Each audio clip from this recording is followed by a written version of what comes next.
ಕೂತು ನೋಡಿದಾಗ ಇದರ ಎದುರು ಫೇಲ್ಯೂರಪ್ಪ ಇದು ಅಂತಂದ್ರೆ ಅಡ್ಮಿನಿಸ್ಟ್ರೇಟಿವ್ ಫೇಲ್ಯೂರ್ಸ್.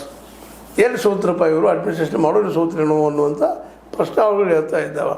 ಹೀಗಾಗಿ ಈ ಒಂದು ಡೆವಲಪ್ಮೆಂಟ್ನಿಂದಾಗಿ ಇವತ್ತು ಈ 4 ರಾಜ್ಯಗಳಲ್ಲೇ ಮೋದಿ ಮತ್ತು ಶಾರ ವಿರೋಧವಾಗಿ ದಂಗೆಗಳು ಅಥವಾ ಪ್ರತಿಭಟನೆಗಳು ಜೋರ್ದಾರಾಗಿ ನಡೀತಿರುವುದರಿಂದಾಗಿ ಮುಂಬರುವ ದಿನಗಳಲ್ಲಿ ಈ ಒಂದು ಏನು ರೊಚ್ಚ ಕಿಚ್ಚದ ಇದು ದೇಶವ್ಯಾಪಿ ಆಗ್ಬೋದಾ ಅನ್ನುವಂಥದ್ದು. ಯಾಕಂದ್ರೆ ಆಲ್ರೆಡಿ ಮಾರ್ಕೆಟ್ ರೇಟ್ ಅಂತ ಭಾಳಷ್ಟು ಹೈಕ್ ಆಗಿದೆ ರೀ. ಈಗ 3 ತಿಂಗಳ ಹಿಂದೆ ಇದ್ದಿದ್ದಕ್ಕಿಂತಲೂ 2-3 ಪಟ್ಟು ಹೆಚ್ಚಾಗಿಬಿಟ್ಟದ. ಹೀಗಾಗಿ ಜನನೂ ಇವತ್ತು ಎಲ್ಲ ಕಡೆನೂ ಎಲ್ಲರೂ ಏನಪ್ಪ ಇದು ಏನು ಮಾಡಿದರು, ನಮ್ಮ ಮನಮೋಹನ್ ಸಿಂಗ್ ಇದ್ದಾಗ ಎಷ್ಟಿತ್ತು, ಈಗ ಎಷ್ಟು ಹೆಚ್ಚಾಗ್ಯದ, ಅದ್ರ ಸಹಿತ ಇವತ್ತು ಎಲ್ಲರೂ ಜನಸಾಮಾನ್ಯರಿಗೆ ಕಂಪೇರ್ ಮಾಡಿ ಚರ್ಚೆ ಮಾಡ್ತಾ ಇದ್ದಾರೆ. ನಮಗೆ ಅಧಿಕಾರಿಗಳು ಮುಂದೆ ಹೇಳಿದ್ರು, ನಾವು 35-40 ರೂಪಾಯಿಗೆ ಲೀಟರ್ ತೊಗೊಂಬರ್ತೀವಿ ಡೀಸೆಲ್ ಮತ್ತು ಇನ್ನೊಂದು ಪೆಟ್ರೋಲ್ ಅಂತೇಳಿ. ಇವತ್ತು ನೋಡ್ರೆ 100 ದಾಟಿ ಹೋಗಿಬಿಟ್ಟದ. ಎರಡೂ ಹೆಚ್ಚು 100 ಎಡಬಲ ಅಥವಾ 100 ದಾಟಿ ಹೋಗಿಬಿಟ್ಟಿದೆ. 110, 112 ತನಕ ಹೋಗ್ತಾ ಇದೆ. ಡೀಸೆಲ್ 100ಕ್ಕೆ ಬಂದಿರ್ತದೆ ಅಂದಾಗ ಇನ್ನೇನು ಬೇಕಪ್ಪ ನಮಗೆ ಅನ್ನುವಂಥ, ಎಷ್ಟು ಏರಿಸ್ಬೇಕಪ್ಪ, ಈ ಸರ್ಕಾರ ಬೇಕಾ ಅನ್ನುವಂಥ ಪ್ರಶ್ನೆ ಪ್ರತಿಯೊಬ್ಬರಿಗೂ ಮೂಡ್ತಾ ಇದೆ. ಇದು ಇನ್ನಷ್ಟು ಬೆಳೀತಪ್ಪ ಅಂದ್ರೆ ಇದು ಮತ್ತೊಂದು ರೆವಲ್ಯೂಷನ್ ಅಂತ ನಾವು ಕ್ರಾಂತಿ ಕಾರಣ ಆಗ್ಬೋದು ಏನೋ ಅಂತ.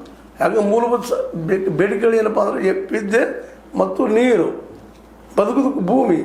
ಇವತ್ತು ಏನಾಗಿತ್ತಪ್ಪ ಅಂದ್ರೆ ನೀರಿನ ವಿಷಯಕ್ಕೆ ಹಾಗಾರದಕ್ಕಾಗಿ ನೀರಿದ್ದಾಗ ವಿದ್ಯುತ್ ಸಹಿತ ಹಾಕಾರ ಇರ್ತದೆ. ಹಗಲಿ ಹೊತ್ತಿನಲ್ಲಿ ಇವನ್ ಪಾಪ ಅನೇಕ ಜನ ಫ್ಯಾನ್ ಇಲ್ಲದು ಮತ್ತೆ ಒದ್ದಾಡ್ತಾ ಇದ್ದಾರೆ. ಇದೆಲ್ಲ ಗಮನಿಸಿದಾಗ ಸಹಜವಾಗಿ ಅನ್ನಿಸ್ತಾ ಇದೆ ಮೋದಿಯವರು ಕಳೆದ 12 ವರ್ಷಗಳಲ್ಲಿ ತಪ್ಪು ಮಾಡಿದಾರ ಅಂತೇಳಿ. ಯಾಕಂದರೆ ಈಗ ಹೆಚ್ಚಿಗೆ ಪ್ರಾಬ್ಲಮ್ ಇರೋದು ಇವು 4 ರಾಜ್ಯಗಳಲ್ಲೇ, ಅದರಲ್ಲೂ ವಿಶೇಷವಾಗಿ 4 ಡಬಲ್ ಇಂಜಿನ್ ಸರ್ಕಾರಗಳು.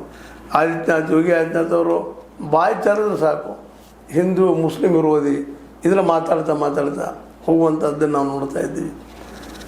ಕಟ್ಟಂಗೆ ಬಟ್ಟಂಗೆ ಅಂತ ಘೋಷಣೆ ಮಾಡಿ ಒಂದು ರೀತಿ ಯುದ್ಧನ ಚುನಾವಣೆ ಗೆಲ್ಲುವಂಥ ಪ್ರಯತ್ನ ಮಾಡ್ತಾ ಇರ್ತಾರೆ. ಆದರೆ ಈ ಸಲ ಚುನಾವಣೆಯಲ್ಲೇ ಈ ಎಲ್ಲ ಮುದ್ದಾಗಳು ವಿಷಯಗಳು ಪ್ರಮುಖ ಆಗ್ಬೋದಾ ಈ ಎಲ್ಲ ಕಡೆ ಅಂತೇಳಿ ಬರ್ತಾ ಇದ್ದಾವೆ. ಈಗಂತೂ ಯು ಪಿ ಇದ್ದದ ಮೊದಲ, ಆ ಯು ಪಿಯಲ್ಲಿ ಏನೇನು ಆಗ್ಬೋದು ಅನ್ನೋಂಥದ್ದು, ಅದನ್ನು ಯಾವ ರೀತಿಯಾಗಿ ನಮ್ಮ ಅಲ್ಲಿ ಯೋಗಿ ಆದಿತ್ಯನಾಥ್ ಅವರು ಎದುರಿಸ್ಬೋದು ಅನ್ನೋದು ಸಹಿತ ಅಷ್ಟೇ ಗಮನಾರ್ಹದ.